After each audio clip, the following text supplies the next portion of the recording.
Saat ini kalian sedang dilema. Smartphone-nya lemot, speknya kentang, pengen ganti tapi nggak punya duit. Eits, tapi daripada beli, kenapa nggak smartphone lamanya dibikin kayak baru aja? Technically nggak baru banget sih, tapi cara-cara ini akan membuat smartphone lama kamu menjadi smartphone yang baru. Ingat, nggak kayak baru-baru banget. Mau tahu caranya? Yuk langsung simak bersama saya, Captain Gadget.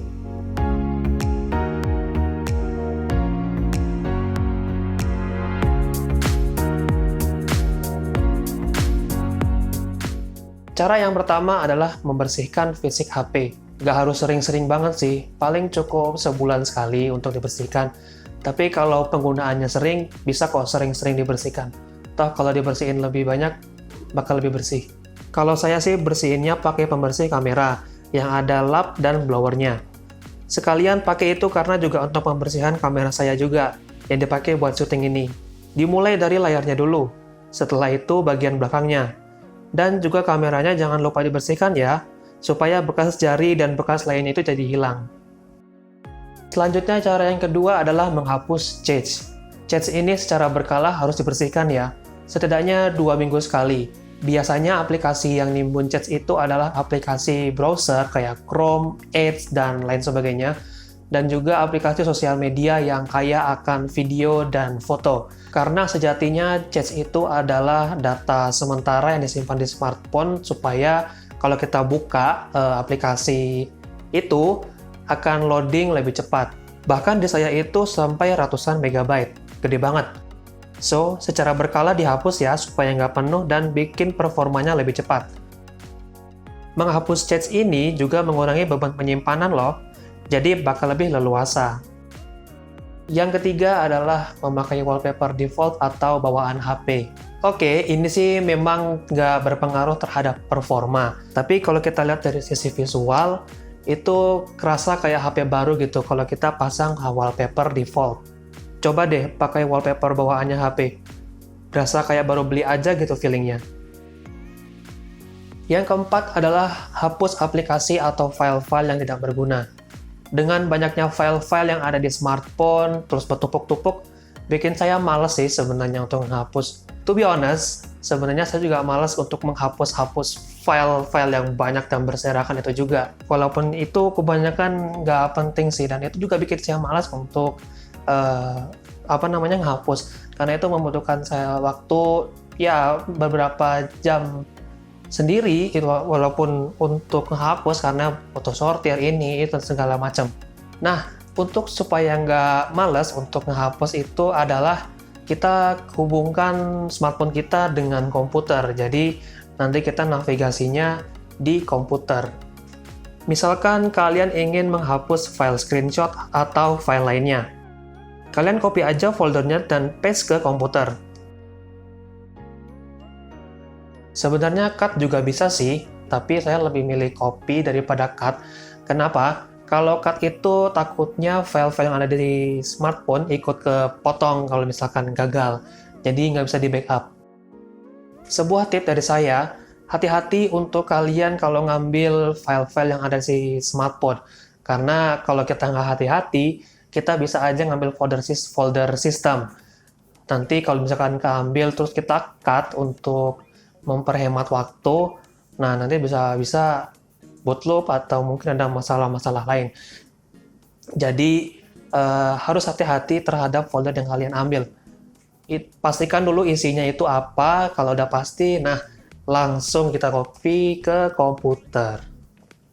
Nah setelah kita tadi udah ngopi file-file yang tadi dari smartphone, nah kita langsung aja tuh kita langsung ngehapus dan navigasi ke komputer. Nanti kita hapusnya lewat sana daripada kita harus navigasi pakai smartphone. Karena kan kalau kita pakai smartphone kan itu harus nyortir dulu pelan-pelan satu-satu, hapus ini itu dan ini segala rupa. Ya, bikin waktunya tambah lama lah ya. So, itulah alasan saya kenapa kalau saya menghapus file-file HP atau smartphone, saya lebih milih lewat komputer. Nanti kalau udah selesai, tinggal saya copy lagi dari komputer ke smartphone. Jadi nggak kerja 2 kali. Bukan nggak 2 kali sih, lebih lama aja sih sebenarnya. Selanjutnya kalian bisa hapus aplikasi yang juga dirasa nggak berguna, atau mungkin game yang udah ditamatin, atau aplikasi streaming kalau misalnya nggak langganan, dan lain sebagainya. Dengan begitu, penyimpanan pun terasa lebih leluasa dan nggak bikin smartphone lemot. Kalau kalian mau space yang lebih, gunakan SD card. Tentulah smartphone zaman sekarang, atau bahkan zaman-zaman dulu tuh SD card itu udah ada, dan kalian bisa beli kok cukup murah daripada mungkin kalian nanti pindah-pindah atau apapun lain-lain sebagainya. Nah, mending sementara dulu kita pindahkan file-file yang istilahnya memenuhi internal, kita pindahkan ke eksternal dulu alias SD card supaya nggak numpuk-numpuk di internal, karena bisa mengurangi umur smartphone juga karena udah lemot kan HP-nya di internal. So, pastikan untuk memindahkan file-file itu di eksternal. Itu. Yang kelima adalah jangan install aplikasi atau game yang dirasa berat. Sebenarnya lebih ke pencegahan aja sih, karena kalau kita paksa untuk menjalankan aplikasi tersebut, padahal HP-nya nggak kuat, itu bikin umur HP itu jadi lebih lambat. Tentu dong, karena tenaga aja udah dikerahkan semampunya, tapi aplikasi tersebut masih belum berjalan optimal. Apalagi kalau HP kalian, maaf, yang RAM-nya 2 GB atau mungkin chipsetnya itu udah lawas, dan mungkin jangan berharap lebih untuk menjalankan aplikasi berat tersebut secara lancar. Misalnya kalian mau main Genshin Impact yang kalau nggak salah itu sistem requirement-nya tuh harus Snapdragon 800 series. Itu kan jomplang ya kalau misalkan HP saya ini adalah HP RAM 2 GB dan chipsetnya juga lawas. Dan itu sebenarnya ya juga menyiksa HP itu sendiri dan bikin umurnya lebih pendek. Jadi saran saya untuk kalian yang punya smartphone yang RAM 2 GB-an atau apalagi di bawah, itu jangan menjalankan aplikasi atau game yang dirasa udah bener-bener nggak mampu atau nggak kuat. Kalau misalkan udah ada tanda-tanda lag atau mungkin udah di bawah 30 fps, udah lah, mending stop aja dan invest ke smartphone yang baru kalau kalian punya rezeki tambahan. Karena kalau kalian udah main di HP yang lebih baru kan lebih nyaman dan FPS pun juga meningkat gitu. Cara yang keenam adalah factory reset. Kalau kalian merasa di HP kalian itu udah nggak ada data-data penting ataupun datanya udah di backup, factory reset adalah pilihan yang bagus.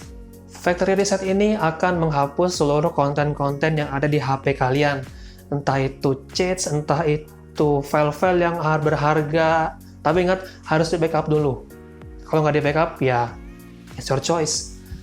Dan mungkin aplikasi atau game itu bakal dihapus semuanya, chats juga, dan juga kenangan-kenangan bersama mantan kalian, itu langsung dihapus semua daripada kalian simpan-simpan terus kalian masih lihat-lihat. Itu buat apa? Itu nggak guna, itu hanya memperhambat. Kalau sudah selesai factory reset, maka smartphone akan meminta kalian untuk memasukkan akun Google kalian supaya nanti bisa mengakses Google Play Store, Gmail, dan lain sebagainya. Seperti smartphone baru sih. Kalau pas kalian beli kan juga suruh masukin email dan lain sebagainya. Pasti kalian tahu lah. Seperti itu. Nah, itu dia 6 cara dari saya supaya smartphone lama kalian menjadi seperti baru. Iya sih, yang menggunakan wallpaper default itu tidak akan memboosting smartphone kalian, tapi setidaknya dalam segi visual itu setidaknya kayak barulah, wah gitu, kayak smartphone waktu beli baru, ya kan? Jangan lupa untuk menonton video saya yang lain. Kalau mungkin kalian gabut atau nggak ada kerjaan, boleh banget untuk nonton video saya. Siapa tahu bermanfaat juga buat kalian, ya kan? Daripada buka kenangan mantan, mending di factory reset aja. Nggak usah di backup, yang itu nggak usah di backup, langsung hapus aja. Oke? Oke, sekian dari video ini. Terima kasih sudah menyaksikan video saya kali ini. Saya Captain Gadget and have a nice day.